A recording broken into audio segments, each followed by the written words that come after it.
Nós conversamos com a Simone, psicopedagoga, que falou da experiência dela, e nós encerramos falando da importância das políticas públicas para atendermos não só a pessoa com espectro autista aí, que é a pessoa que está precisando de todo esse aparato de tratamento e acompanhamento, mas falamos também da importância das políticas públicas.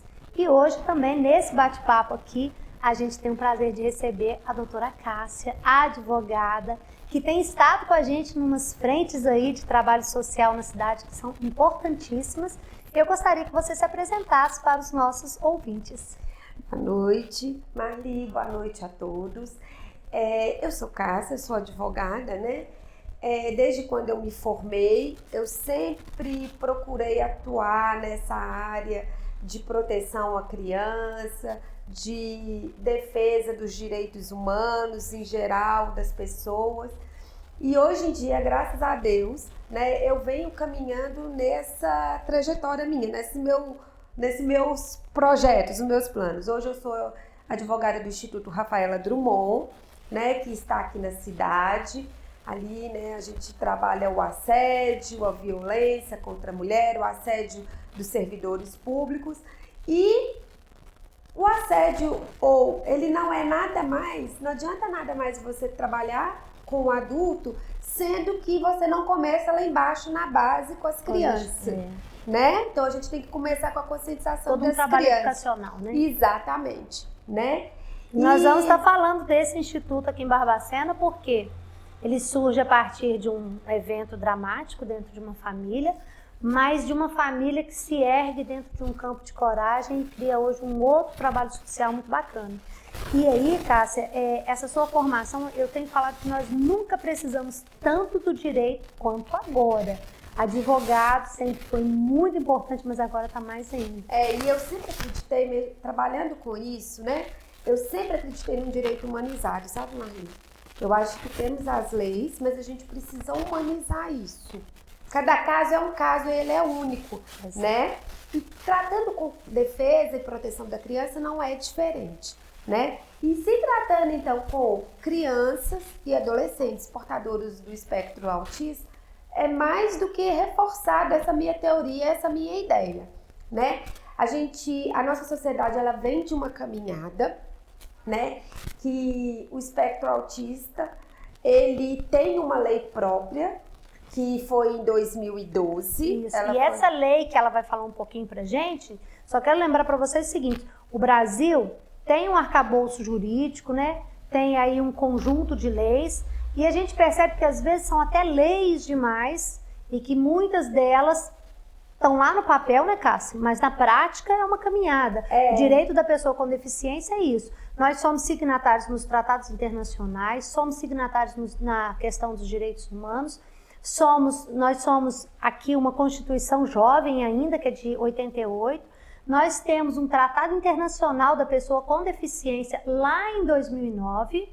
E o Brasil vem com o Estatuto da Criança, que é mais um arcabouço jurídico de proteção. Me fala um pouquinho como é que é o papel do Estado em relação à pessoa com deficiência e se tratando do autismo. Como você mesmo diz, nós tivemos a Constituição em 1988, ela trata no seu artigo 227 a proteção da criança e do adolescente.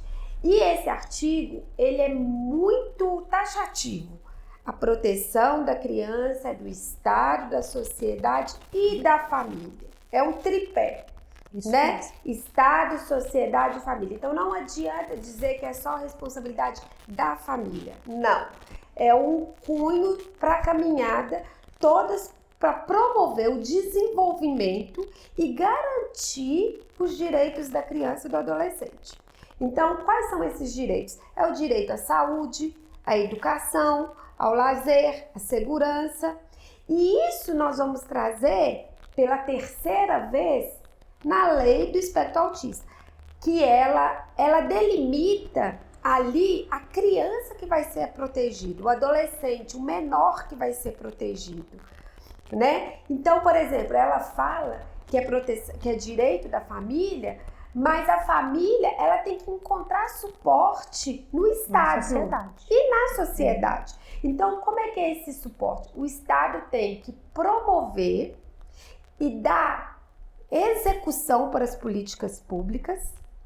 Caso ele não tenha entidades públicas, ele tem a obrigação de contratar a iniciativa privada para estar promovendo esses direitos da criança ao atendimento. E isso que você falou é muito importante, porque muitas vezes o sistema de tripartição ali dos nossos impostos, né?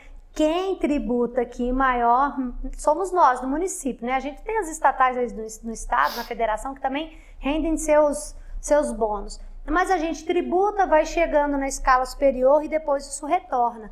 Mas quando isso no retorno da sociedade não faz cumprir essa execução dos direitos do atendimento à criança com TEA, o poder público tem que sim buscar parcerias com o mercado privado, para que a criança tenha a multiplicidade de atendimento dentro da sua necessidade. E aí eu pergunto para você, dentro da sua realidade, porque olha, nós vamos fazer um novo programa, viu, Cássia? Para você explicar como que são os benefícios e, claro, lembro para vocês que todo entrevistado eu vou deixar lá o link com o contato dele para vocês entrarem em contato direto.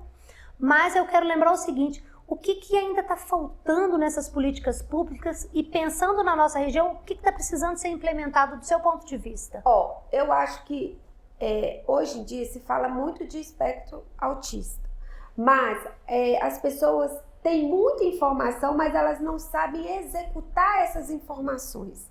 Então, executar é como? Elas não sabem o que é responsabilidade do Estado, o que é responsabilidade da sociedade, e a família acaba, por amor, sobrecarregada. Então, o que acontece? Nós temos que ter políticas públicas, igual foi dito, temos que ter lugares onde essas mães são atendidas para que elas possam ali regularizar toda a sua documentação, para que elas possam ter direito aos benefícios. Por exemplo, um dos benefícios é o BPC, que ela, né, tem direito. É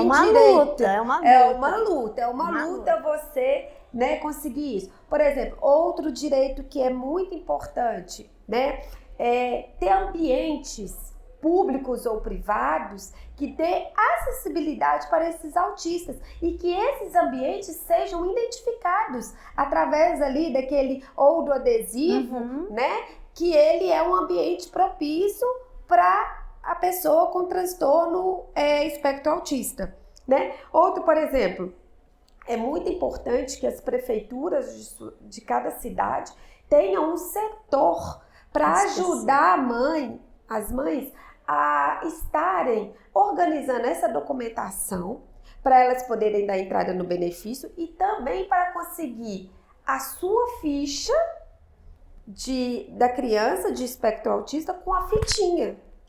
E aí, Cássia, eu vou te dar um corte aqui, por quê? Porque nós já temos aí um outro projeto em andamento que está tratando dessa política pública. E dentro desse trabalho, nós vamos ter um programa só para falar disso, que é o processo de acessibilidade, mas também de identificação. E você, ouvinte, que em Barbacena já conhece algum local que está aplicando a lei, colocando lá a identificação, manda para a gente, sabe por quê? Porque isso vai movimentar outras pessoas a fazerem isso que a Cássia está falando. Sim. Nosso trabalho hoje aqui é um trabalho mais rápido, de apresentação, mas deu para vocês perceberem o quanto a gente tem de caminhada.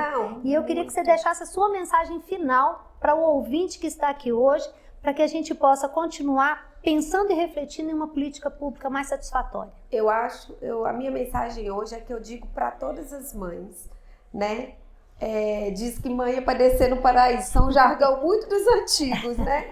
Mas é isso mesmo. Mães, jamais desistam dos seus filhos, jamais desistam das lutas deles. É a força, eu digo por mim, porque eu também sou mãe, né?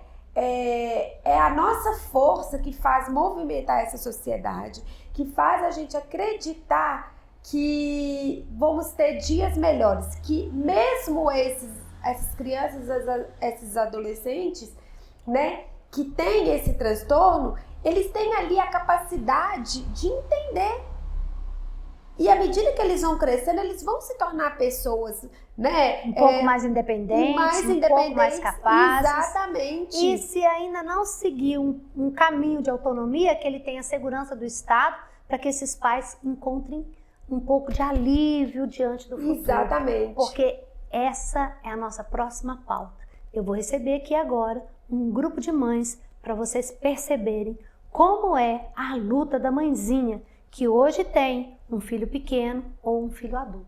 Agradeço, Cássia, de coração. Obrigada, pela sua oferta e sua partilha. Obrigada, e que vocês possam assistir e divulgar o nosso trabalho. Um abraço a todos. Obrigada, Marli.